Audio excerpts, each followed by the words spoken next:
Hello, I'm Ray with Adventure Freaks. Thanks for tuning in. Today we have a special guest. Giancarlo Ostetto is an Italian immigration lawyer who lives in Milan, works for Lexidy Law Boutique, and we're going to be covering visa requirements for retirees, digital nomads, anybody that wants to live in Italy to see if you qualify.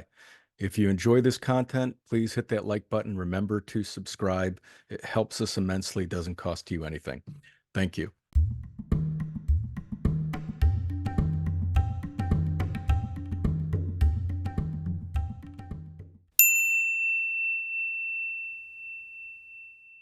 Okay, so today we're going to head over to Italy with my new friend Giancarlo Ostetto. Gian, thank you so much for doing this, man. Shout out, Ray. Nice talking to you today. Yeah, pleasure to meet you. So Giancarlo works for Lexidy Law Boutique. They're our preferred immigration law firm that we work with in Europe and in Mexico. Jean, you cover Italy. So today we're going to cover for the retirees and the people that want to live in Italy. We're going to cover visa requirements, a retirement visa, and the other visa, if you're a digital nomad or somebody that just wants to live in Italy. We're going to cover that visa as well. He's going to go over the requirements. So, Giancarlo, tell us a little bit about you, where you live in Italy, how you got connected with Lexidy Law Boutique, the Lexidy, they're Lexidy.com. We're going to post that here so everybody can find you guys. How did you get started? And what part of Italy do you stay in? Well, I'm currently staying in Milan, and quick story short, I was born in Brazil, a dual citizen from Brazil and Italy. I Wow. came to Italy around 7 years ago. I studied law in Brazil back in the time, became a lawyer right after university, recognized my title in Portugal, and from Portugal made the jump to Italy to be a recognized lawyer here in Italy as well. Wow. So you were born in So Brazil. yes, That is so cool, actually. man. There's a lot of Italians down in Brazil, down in Brazil and Uruguay, and especially Argentina. There are. Well, my great grandfather actually was one of the founders of the city of New Venice, Nova Venezia in Brazil. Wow. They went all the way along in the 1800s from the Veneto region down there in Brazil. And nowadays they even have like a gondola from Venice in that city. Wow. That is so awesome. What an amazing backstory. So you speak obviously fluent Portuguese, English, Italian. What do you speak any other languages? Well, that's correct. I also understand 99% of Spanish, not Yeah. Catalan, unfortunately. Wow. That's brilliant, man. Good for you. That is so awesome. All right. So, well, let's dive into the retirement visa. What is the retirement visa for the viewers who are interested in moving, living, retiring in Italy? What are the requirements for that? Well, first of all, just a quick statement. In Italy, it's nice that we don't have a retirement visa only for retirees. We actually have this visa called elective residence, Hmm. and it's same for everyone that receives passive income, and they do not depend on active income from work purposes to be Okay. able to establish their residence in Italy. So, of Yeah. course, the retirees, they have a pension or they have social security. It's a lot easier to prove that passive income. And Yes. that's precisely one of the requirements. So, proving to the Italian consulate abroad with jurisdiction over your place of residence that you earn more than 31,000 euro per year and that you have a comfortable and stable life in your country of origin that will enable you to live in Italy with your passive income only. Is that That's is that 31,000 euros? that's 31,000 euro, a little bit more actually. If we go by the law, it's 31,287. 287. Okay, so 31,287 is the income requirement that you have to show per year. You're saying passive income or retirement income, it both works. Absolutely. There is no age requirement. There is no age requirement Okay. at all. Okay. All right, great. So is there, so what is that breakdown? Do you know for monthly that they have to show monthly? Oh, 2,610 euro per month, actually. 2,600. To me, Okay. Okay. All right. Great information. So it's called the elective residence visa. That's what any retiree would pursue, or anybody who has a form of passive income that's looking to live in Italy. precisely. Aside from the income requirements, the other two requirements, and those are a little bit tricky. One of them is to have health insurance that will be valid in Italy and that will respect the Italian legal requirements. So most of international health insurance that are purchased abroad do not comply with the Italian rules, and Okay. why it's better to have a local provider on the health insurance. Okay. And the last one, which is the one that tweaks everyone even more, is that to attain this visa, you need to prove that you already possess accommodations in Italy. And by proving that you possess accommodations, what the law says is that either you have your own real estate property or you have an already signed and registered lease agreement for a minimum of 1 year, which is the visa duration. Okay. And Okay. that's why a lot of people ask us, well, but I have to sign a lease even without knowing that I will get a visa. How is it possible? And that's how the law goes by now. We have certain ways on protecting our client interests when signing a lease like that for the purposes of the visa. Okay. And those are the three main requirements, what the consulate will ask for. Okay. So let me ask you this. So I know some people that have been shopping for property in Italy. Italy has a lot of properties, as you know, that are available in all parts of the country, and you can get some really great prices. So if somebody purchases a property in Italy, let's say they pay $100,000, 100,000 euros. Um, can they obtain residency through that purchase? No, they Okay. cannot. They Okay. need to demonstrate the passive income. The law specific states that the passive income needs to be constant and kind of future proof. So it's not something that you just started to receive. Basically, if we are talking about rentals or stock income, a portfolio of stocks, basically, if it's too recent, then the consulate will probably not allow you to have this visa. They want to see that you have a perspective that you keep receiving the passive income for the future. Okay.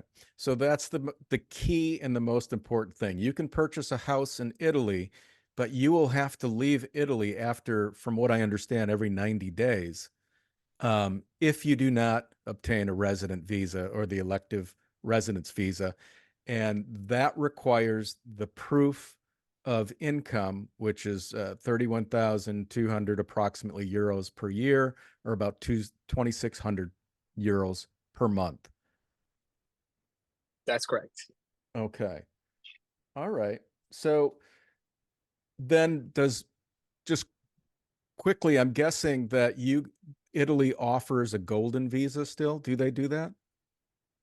They do. It, It's not a golden visa per se for two main reasons. Because it does not involve real estate. So you cannot invest in Italy by purchasing real estate property, for example. okay. And it does not have any facilitated way to citizenship. Oh, So the proper program is the investor visa, okay. and it is a very attractive one, despite those constraints, because it's the only visa and the residence permit in Italy that will not require the applicant to move to Italy and to reside in Italy. For all the other types of residence permits, you will end up becoming a resident of Italy, and Hmm. that will have tax implications in the future and etc. The investor one is the only one that allow you to keep renewing it without having to spend the minimum time in Italy. I see. What's the minimum investment requirement? The bare minimum is 250,000 euro that needs to be invested in an Italian startup. Okay. That startup cannot be newly constituted. It has to be an already running startup for at least 1 year. Okay, so the investor visa cannot be invested in real estate. You can't buy a house with the 250K. No, you cannot. It has to go into some form of a business. Precisely. Specifically, a limited liability company in Italy. If we are not choosing an Italian startup, then the price goes up to 500,000 euro as a minimum investment. Okay. All right. Of Before we, course, oh, go ahead. just a quick tip on the real estate scenario. Of course, that if you invest in an Italian company that has real estate as assets, all the negotiation can turn up to, yes, I will invest in the liquidity, I will invest in equity in that company, and you will give me the rights to use some of those properties, or you will give me the proceedings of those properties. So an indirect investment in real estate can be performed. Mm-hmm. Okay. Just not a direct investment. Outright purchasing a property will not give you the right for this visa. Okay. Gotcha. All right. Great. The last question I have for the people that are pursuing the elective residency visa, that income that they show per month, do you know if that will be taxed? Many retirees are concerned that their pensions will be taxed or how much it will be taxed. Probably will be taxed. We have different tax brackets in Italy. They are progressive. And Italy also has a series of non-double taxation agreements with tons of different countries. So, for example, in the case of the US, we have a clear distinction with a government pension, which is a pension from the VA, for example, from the veterans, and Social Security and company pensions. Government pensions are not taxed in Okay. Italy because they are tax exempt in the US, and by the bilateral agreement that we have with the US, the government pensions should not be taxed here as well. Okay. Social Security otherwise is not recognized as a government pension, and it will be taxed in Italy. Okay. There are those who decide to come to Italy and establish themselves in a flat tax zone, and we call the flat tax zone the Yes. zone in the south of Italy that in a city that has less than 20,000 inhabitants. Yes. Yeah. That will give them access to this specific tax regime where they will be taxed a flat 7% tax on all of their foreign income. Yeah. Okay. All right. Good information. So I guess anybody that's retiring on a Social Security income, that could potentially be taxed Absolutely. They need in to consider Italy. that. However, there Yes. are some treaties, as you mentioned, and I do believe that US and Italy have a dual taxation treaty. Is that correct? That's correct. So which states I believe that if you pay tax in one place, you don't pay tax in the other. It's a little bit different. If you pay tax in one place, then you have that as credit to use in the second country. In the second country. So you need to speak to a CPA to really break that down for you. Precisely. Each kind of income has a different tax bracket, specifically in Italy, where tax law is super complicated. We have a very good partner that take care of that for our clients.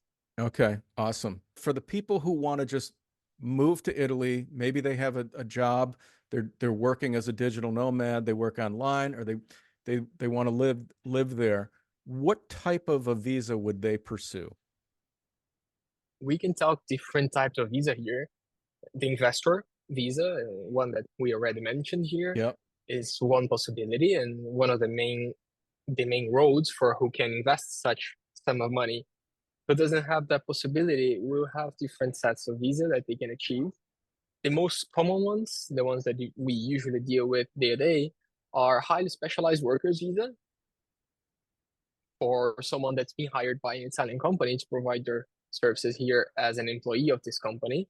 That Okay. has some requirements in terms of minimum salary and the duration of the contract, as well as from the level of specialization of the work itself. Hmm. For example, nowadays, how things stand, you need to have a 3-year undergrad, a bachelor's degree, or a master's from any foreign university.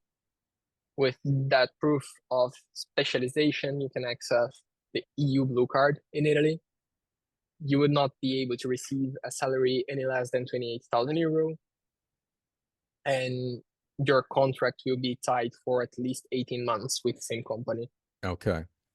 All right. Well, those are the two that I really wanted to cover. Is there anything else that you can share to the viewers that could help them understand how to navigate the visa process if they want to live or retire in Italy? Yes, there is actually a recent legal scenario that changed last year that might enable a lot of citizens to come to Italy, start a study per course here, for example, a university course or a master's Mhm. degree. And then previously they could work only 20 hours a week as a student.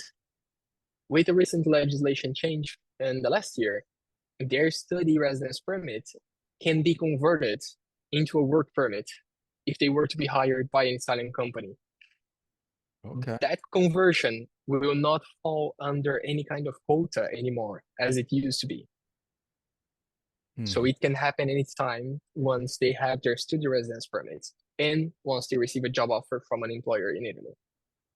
Okay. So you start out with taking a course or two. And what type of a visa would you be on once you're enrolled in some kind of a course? You would be in a study visa. You would request a study visa in a consulate, and once in Italy, you would just change it to a study residence permit. Okay. And then a study residence permit. Yes, Okay. that's why a lot of clients and a lot of people make confusion of. In Italy, we have a very simple system. Actually, it's not that confusing at all, but it might sound confusing. Yeah. We have a visa that allows you to enter the country. The thing is that after you enter the country, you only have 8 days to ask for a residence permit.